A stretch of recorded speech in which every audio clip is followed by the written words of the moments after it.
Why don't you take a short getaway from what you were just doing and check out today's podcast English lesson?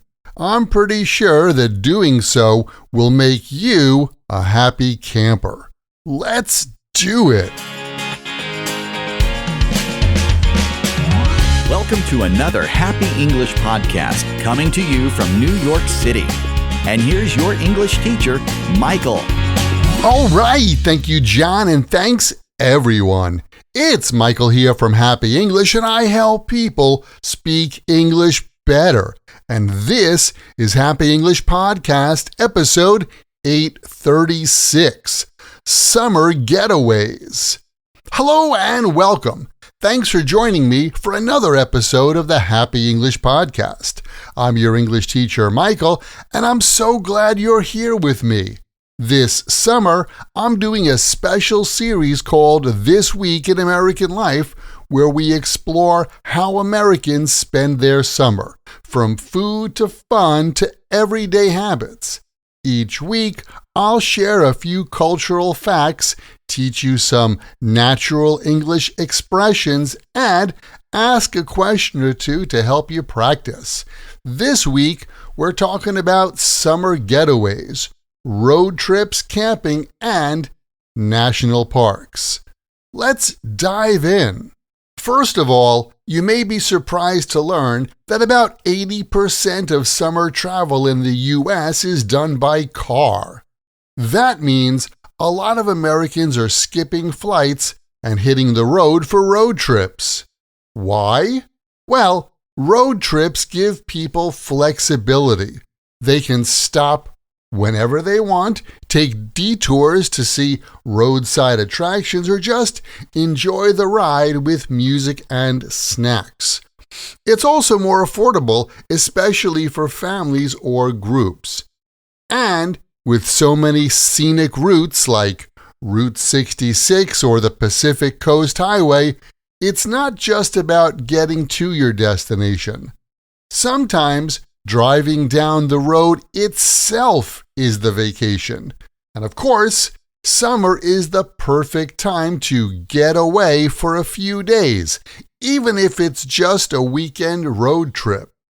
That brings me to our featured phrasal verb, get away. Get away means to escape from your usual routine or from your usual location, like the workplace. Like, I need to get away from work for a few days. Or, after working non-stop for months, Emily decided to get away to San Diego for some rest and relaxation. By the way, we also use the noun getaway, which means a short trip. Like, we had a nice getaway in the countryside last week. You know what? The Jersey Shore is a nice place for a weekend getaway. Now, for a lot of Americans, the perfect summer getaway isn't a fancy hotel. It's a tent and a campfire.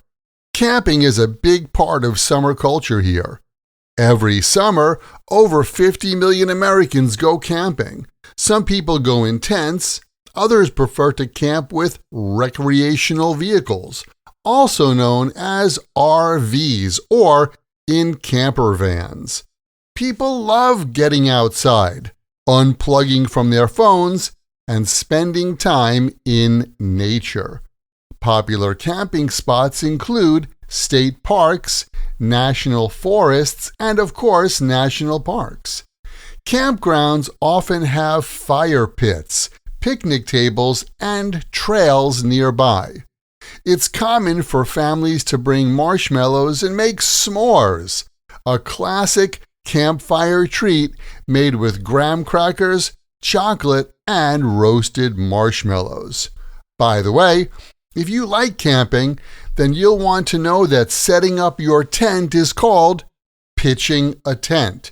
Another great phrase to learn, like we pitched our tent near the lake and watched the sunset. Or it took us 20 minutes to pitch the tent because we lost the instructions. And speaking of camping, if someone says they're a happy camper, it doesn't always mean they're literally camping. Happy camper is an idiom that means a person who is satisfied or someone who's in a good mood. Give Jenny a beer and some chips and she's a happy camper. Today in the office, the boss was a happy camper for a change. The opposite is also true. Jack said that he wasn't a happy camper when the tent collapsed in the rain. Happy camper can be used both seriously and playfully. It's great for describing moods. Okay, so the last phrase for the day is, let's call it a day. After a full day of hiking, driving, or working, call it a day is one phrase you'll hear a lot in American English. We use let's call it a day when we've done enough for now and it's time to finish, like let's stop and rest. We saw 2 national parks today, so let's call it a day and relax at the campground. Here's another example.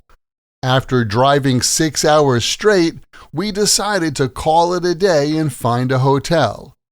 Call it a day is a useful everyday expression not just for vacations, but for work, studying, or anything you've been doing for a while.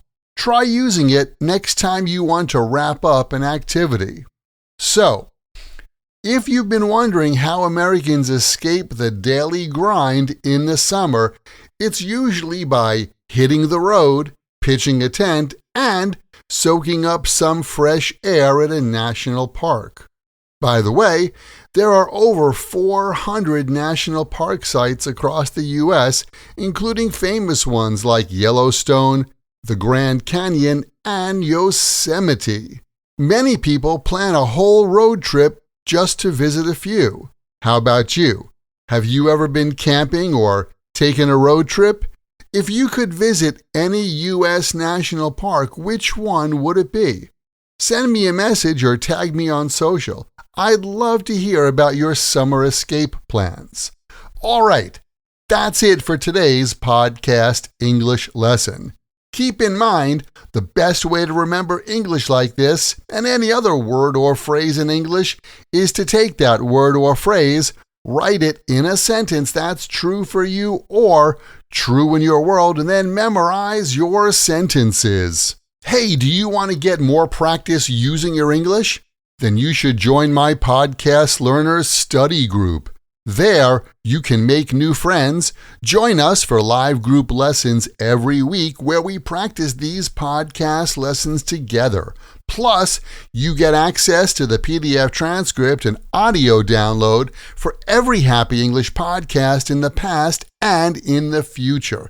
And on top of that, each episode has exercises where you can practice this English point with speaking and writing checked by me.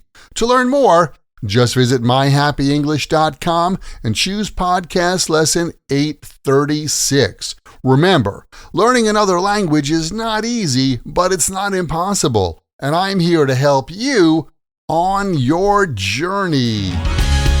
This podcast was brought to you by Happy English. Please visit myhappyenglish.com. Show your support for Happy English by leaving us a review. Get English, get happy, Happy English.